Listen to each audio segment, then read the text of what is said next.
ঝিনাইদহ থেকে একটি প্রশ্ন করেছেন যে আপনাদের যে মহাসড়কটি আছে এটির বেশ ত্রাহি অবস্থা খুব সম্ভব। আমি দেখিনি, বহু বছর দেশে যাওয়ার সৌভাগ্য আমার হয়নি।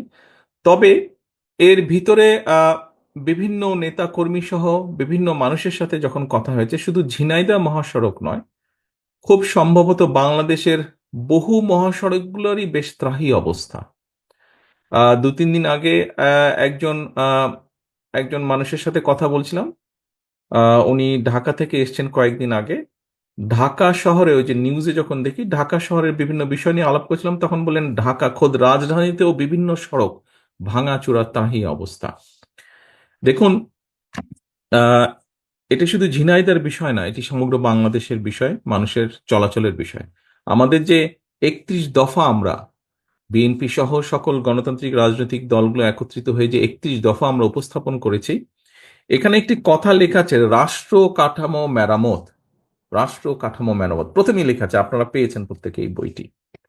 কাজে রাষ্ট্র কাঠামো মেরামত বলতে তার ভিতরে ঝিনাইদহ সহ বাংলাদেশের যতগুলো মহাসড়ক আছে যেগুলো খুব জরুরি, সেগুলোকে নিশ্চয়ই আমরা প্রায়োরিটি বেসিসে সংস্কারের ব্যবস্থা অবশ্যই করা হবে। আমরা সেই সুযোগ পেলে নিশ্চয়ই সেটি থাকবে।